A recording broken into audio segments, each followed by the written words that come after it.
როგორ შეიძლებოდა რაჭული კულინარიის თემატიკა ისე დაგვესრულებინა, რომ რაჭულ ლორზე არ გვესაუბრა, სწორედ ამიტომ ჩვენ დღეს ვიმყოფებით Native Georgian-ში, რაჭული ლორის საწარმოში, სადაც გაჩვენებთ, როგორ მზადდება რაჭული ტრადიციული ლორი ქარხნული ტექნოლოგიით და აუცილებლად შემდეგში იმასაც გაჩვენებთ, როგორ ამზადებენ ნამდვილი რაჭველი გლეხები სახლის პირობებში რაჭულ ლორს. და ქალბატონი ირინა მოგვიყვება სწორედ საიდან იწყება ტრადიციული რაჭული ლორის წარმოება. მოგესალმებით, მივესალმებით თქვენს მაყურებელს, თქვენს მსმენელს.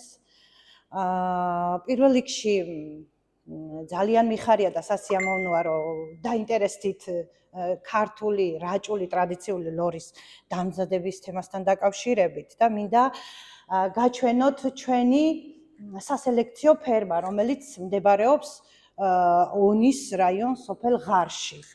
ეს გახლავთ გარეული ღორის ჯიში, რომელიც არის ლაგაზა და გრუზა და რომელიც ჩვენ მოვიშენეთ კახეთიდან და სვანეთიდან და მოხდა მისი გამრავლება და უკვე ჩვენს რეალიზაციაში ჩაშვება.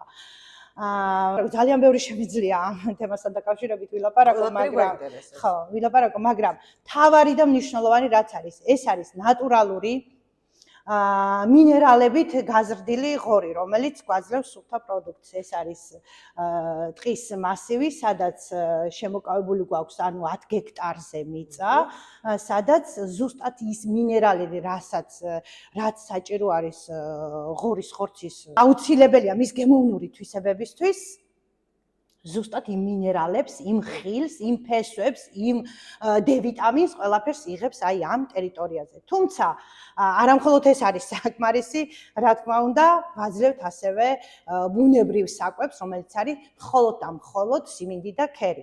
აი ეს არის ამისი უნიკალური თვისებები ამ ღორის ხორცის, რომ არის ნატურალური. აი ეხლა მოგვიყვებით როგორია პროცესი. შემდეგ აი გაიზარდნენ ნატურალური პროდუქტებით ეს შერჩეული ჯიშის ღორები სპეციალურად და მე როგორ ხდება პროცესი. ხო. ანუ გარკვეულ წონამდე მივიყვანთ ღორს და შემდეგ ხდება მისი ტრანსპორტირება ჩვენივე ქარხანაში, ნატივე რაჭაში და მიდის ღორის როგორი დაკლის პროცესი. ანუ ერთი ღამე რადგან იმგზავრა უკვე დიდი მანძილი არა გვაქვს კი იცით ოնդამ რომ ახლოა, მაგრამ მაინც მან მიიღო სტრესი მოძრაობის შედეგად, ტრანსპორტირების შედეგად და ერთი ღამით ხდება მისი დასვენება. ხოლო დასვენებული რადგან ღორის ხორცზე აუცილებლად სტრესი აისახება გემოვნურ თვისებებზე და მაგის გამო ვაკეთებთ ამას, რომ ერთი ღამე ვასვენებთ ღორს და შემდგომ უკვე მეორე დღისით ხდება მისი დაკლის პროცესი. კლავ გვაჩვენეთ ეს პროცესი სადმე. ეს არის ბოინი, სადაც ხდება ღორის შემოყვანა, აქ არის ასევე დარბაზი, სადაც ხდება მისი დასვენება, შემდგომ მეორე დილით მისი უკვე დაძინება მშვიდ გარემოში, უკვე დაძინებული და უკვე დაკლული და გასუფთავებული ღორი შესაცივებლად გადადის უკვე სამაცივრე რეჟიმზე 12 საათის განმავლობაში, ხდება შეციება ღორის ხორცის და შემდგომ უკვე ხდება მისი ამოძვალვა, ანუ ძვლიდან გაცლა ხორცის. უკვე ამოძვალული და გასუფთავებული ხორცი გადადის დასამარილებლად ისევ სამაცივრე რეჟიმში, მისი სიდიდისა და კუნთოვანი მასის მიხედვით დღეების და საათების მიხედვით ითვლება, რა თქმა უნდა, მარილში ყოფნის დაყოვნების პერიოდი. შემდგომ ამოვიღებთ მარილიდან და ხდება მისი ზედმეტი მარილიდან უკვე ჩამორეცხვა, გარეცხვა ხდება მისი ცივი წყლით და მიდის ისევ შრობაზე, ზედმეტი სითხე რომ გამოიდევნოს ხორციდან. უკვე გამშრალი ხორცი გადადის შესაბოლად საბოლებელ კამერებში, სადაც ხდება მისი შებოლვა ტყემლის ნახერხით და მე თქვენ ახლა გაჩვენებთ ტყემლის ნახერხს და ასევე წიფლის ნახერხს. აი ეს არის კამერები, სადაც უკვე ხდება ხორცის შებოლვა. და რაც ყველაზე მნიშვნელოვანი და მთავარი არის, ხორცისთვის და ზოგადად ლორისთვის, რაჭული ლორისთვის ეს ხდება მხოლოდ შეციებული ბოლით. კალცეროგენის გარეშე ხდება მისი შებოლვა. აი ჩვენ გვაჩვენეთ წერილად მინდა რომ ეს წამოგძანით ახლა და გაჩვენეთ როგორ ხდება ან რა იგულისხმება შეციებულ ბოლში და რატომ არის ეს მნიშვნელოვანი. ეს არის ძალიან მნიშვნელოვანი, იმიტომ რომ ზედმეტი ცხელი ბოლი და ზედმეტი კალცეროგენი უკვე ხორცთან შეციებული ბოლი რომ მივა, უკვე ის მკვდარია, რა თქმა უნდა, მავნებლობას არ არის მავნებელი. კი ბატონო, წამოგძანდით ახლა და ჩვენ ვნახოთ უკვე რა მასალას ვიყენებთ ამისთვის. ეს გახლავთ ტყემალი და ტყემლის ნახერხი. ასევე წიფლის ნახერხი. ეს ორი ხე განსაკუთრებული არის იმისთვის გემოვნური თვისებების, არა მარტო იმისთვის რომ ვიზუალს უქმნის ძალიან ისეთ კარგ ვიზუალს აძლევს ლორს, არამედ გემოვნური თვისებების აძლევს ძალიან არაჩვეულებრივ თვითონ ტყემლის ნახერხი. ეს გახლავთ ფეჩები, სადაც ხდება უკვე დამზადებული ნახერხის ჩაყრა და ეს ტრუბებში მიდის შეციებული ბოლი და ეს ამას გულისხმობთ, როცა ამბობთ, რომ შეციებული ბოლით იგოლება, რომ აი ეს რაღაცა ბოლი რო გადის მანძილს, ატომიდან შესაბოლოოდ და კარგავს იმ მავნებელ ნივთიერებებს. რა თქმა უნდა, რაც იმ ცხელ ბოლში არის ის კალცეროგენი. და შეციებული უკვე ამას დიდი მანძილი აქვს შიგნი ამ ტრუბებს და შეციებული ბოლი მიდის უკვე ლორამდე და იბოლება ძალიან მოკლე ვადაში, იბოლება რამოდენიმე საათი მხოლოდ, რაც ჩვენ გაგვანსხვავებს გლეხის დამზადებული ლორიდან. გლეხი ბოლავს, კი ვიცით, ახლა ძვალზე და უნდება თვეები და რამოდენიმე კვირა რო ბოლოს და ჩვენ კი პირიქით რაც უფრო ნაკლები აქვს ბოლი, მით უფრო კარგი არის პროდუქტი, საღია და მოსახმარად არის ძალიან უფრო კომფორტული. კი, რა თქმა უნდა. ესეც კუნთოვანი მასის მიხედვით არის, მხოლოდ ანუ გააჩნია რამხელა არის ღორი, რამხელა კუნთოვანი მასა, რაწონისა, იმის მიხედვითაა საათები დათვლილი და იმ საათებში უბოლავთ. და არა რამოდენიმე კვირა და რამოდენიმე თვე. კი ბატონო. ხო. აი ახლა რო გვაჩვენეთ, სწორედ აი ეს პროდუქცია უკვე კი ბატონო, წამოგძანდით. ეს გახლავთ ჩვენივე ფერმის ქართული გარეული ღორი, რომელიც ამ წუთში ძვლით არის წარმოდგენილი, თუმცა ჩვენ ძირითადად უძლო პროდუქცია ვამზადებთ, მაგრამ დიდი მოთხოვნიდან გამომდინარე გთხოვეს, რომ იყოს ეს ძვლიანი ცოტა, ამიტომ დავამზადეთ ძვლიანი ქართული რაჭული ლორი. წამოგძანდით და გაჩვენებთ ახლა იმ კამერებს, სადაც უკვე მიდის აი ეს შეციებული ბოლიდან, უკვე რომ შეიბოლა პროდუქცია, შემდგომ გამოდის და გადადის უკვე სამაცივრე რეჟიმზე, სადაც უკვე ისევ ხდება ამ ბოლის შეციება და უკვე აქ მიეცემა ფერი. როგორი საოცარი არომატია, ახლა ჩვენი მაყურებელი ამას ვერ გრძნობს, მაგრამ მე ვგრძნობ ძალიან კარგად, საოცარი. ეს გახლავთ უკვე უძლო დამუშავებული ტექნოლოგია, ძველი რაჭული და ეს არის ახლა უკვე შუა პროცესში. აქ იქნება ეს დაახლოებით 3-4 კვირა და 3-4 კვირის შემდგომ გადავა უკვე მოხმარების პროცესში. რომ რატომ აქვს ობი? ობი არის აუცილებელი პირობა. გლეხისგან განსხვავებით, გლეხი რამოდენიმე კვირა, რამოდენიმე დღე, რამოდენიმე თვე აქვს ცხელ ბოლვაზე მიშვებული და მთლიანად შიგნიდან აშრობს ცხელი ბოლით. და ამიტომაც არ ხდება მის გლეხის ლორზე ობის გაკეთება. ჩვენი ეს პირობა რატოა ეს? ანუ კალცეროგენი რო დავწიეთ ცივი ბოლვით, რომ ვაკეთებთ იმას, რომ რაც შეიძლება მოხმარებისთვის იყოს ჯანმრთელობისთვის სასარგებლო, ამიტომ ხო რამოდენიმე საათი ვბოლავთ ამას. შემდგომ რომ გამოგვაქვს არის ასეთ მდგომარეობაში, ანუ ნახევრად სველია ეს. ეხლა რა ხდება? ნახეთ, მარილი და კუნთოვანი მასა რო ერთმანეთს აწვება, სისველე შიგნიდან გამოდის ობის სახით. ეს აუცილებელი პირობაა. თუ ობი არ გამოიტანა, მაშინ დაიწყებს პროდუქცია დალპობას. ხო, ანუ ეს ძალიან კარგია, რომ შიგნიდან სისველე გამოაქვს ობის სახით. თუმცა მე მოხმარების უკვე შეძენის პერიოდში და როცა უკვე მომხმარებელი იძენს სიტყვაზე ამა თუ ხო ჩაშოვის ხდება მისი გაწმენდა, გასუფთავება და დავაკუმება და ისე მოხმარება. ხო. არა მარტო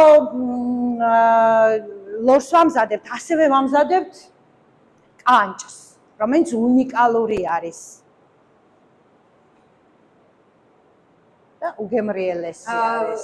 მაყურებლისთვის ისიც რა ვთქვათ, რეალიზება სად ხდება ამ პროდუქტის, რომ შეძენის სურვილის შემთხვევაში სად შეუძლიათ შეიძინონ? ხო, რეალიზება ძირითადად ხდება საქართველოს მასშტაბით, ძირითადია ეს არის თბილისი და ბათუმი, ეს არის კარფურშია და ქსელურებში შედის ძირითადად ჩვენი პროდუქცია და მომხმარებელს შეუძლია მიბრძანდეს და ჩვენი ნატივე რაჭას სახელით შეუძლია შეიძინოს ქართული რაჭული კი, ძეხსაც ვაწარმოებთ, თუმცა ამ ეტაპზე ხა ამ წუთში არ გვაქვს ძეხვი, მაგრამ არა მარტო ძეხს, ასევე ვამზადებთ, ნახეთ, სვანურ ღეჯიშს, ხამიშს, სვანური მარილით დავარგებული ლორია, ასევე ვამზადებთ, აი აქეთ წამოვძანდით და გაჩვენებთ მეგრულ ლორს, რომელიც მეგრული აჯიკით არის დავარგებული, ნახეთ, აი აგერ სახეზეა,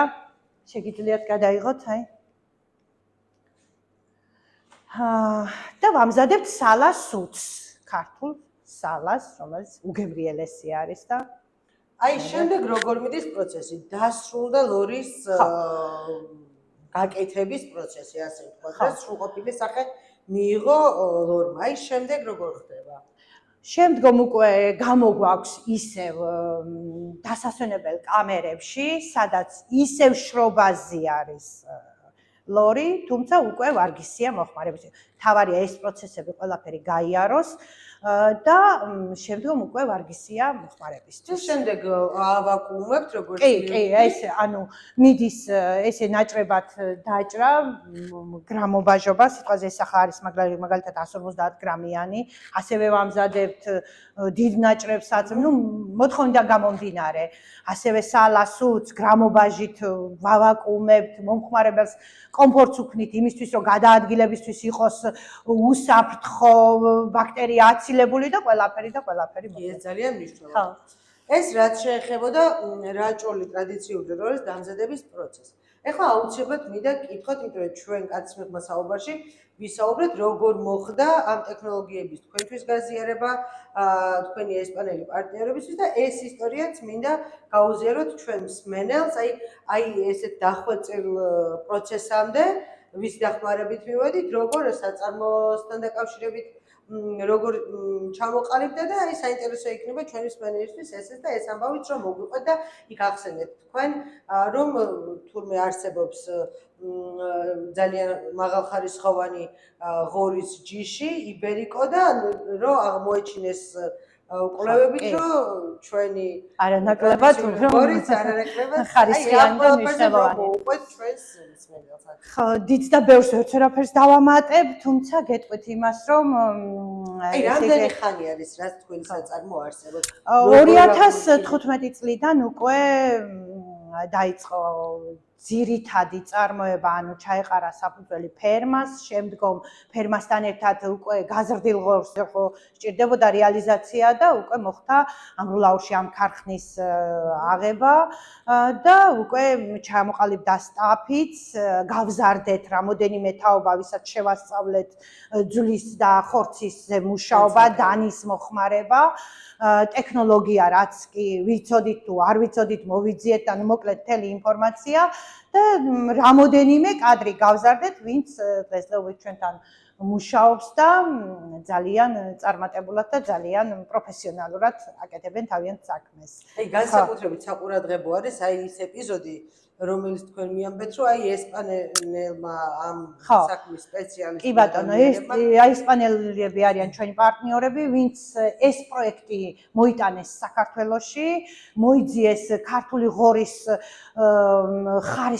ხორცის ხარისხთან დაკავშირებით დაინტერესდნენ თვითონ ჩამობძანდნენ და მოიძიეს ეს ჯიში ეს ლაგაზა და გრუზა სვანეთსა და კახეთში შემდგომ მოხდა ამ ღორის გამრავლება ონის ფერმაში და შემდგომ უკვე გაზრდა და უკვე წარმოებაში ჩაშვება.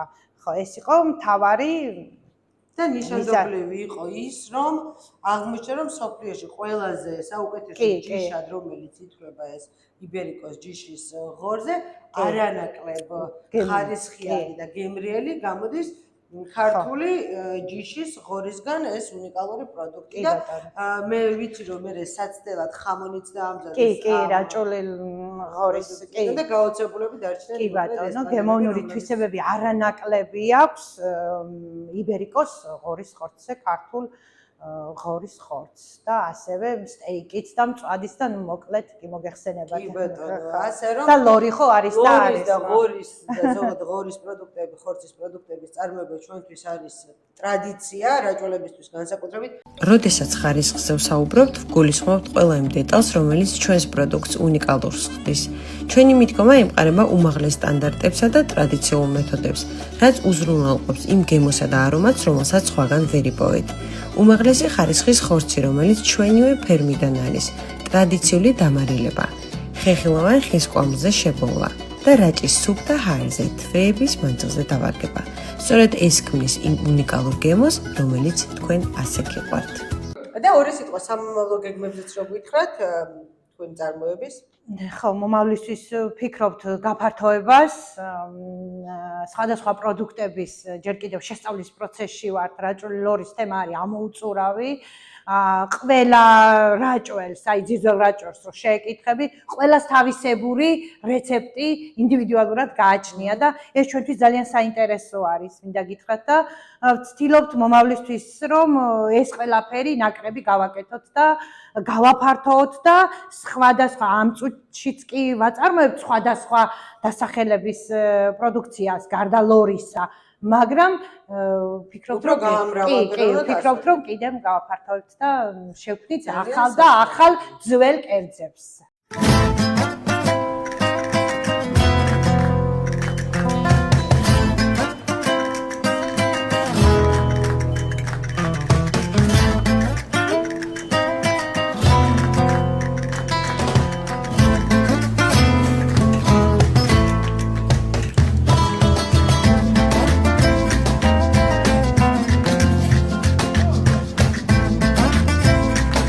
ძალიან მომეწონა იქ თქვენთან შემოსასვლელში ბანერი გვაქვს, სადაც ამაზე ძალიან საინტერესო სიტყვები წერია. წარმატებას გისურვებთ, მუდმივად აი გისურვებთ, რომ ყოლოდ თქვენი კმაყოფილი მომხმარებელი დარწმუნებული ვარ ამაში, იმიტომ რომ ნამდვილად ხარისხიან პროდუქციას აწარმოებთ და რაც ყველაზე მთავარია, ეს ხდება ტრადიციული რაჭული ხორცის გამოყენებით და ეს ძალიან დიდი მადლობა თქვენ მსმენელს და სტუმრობისთვის. უმეტესი მადლობა.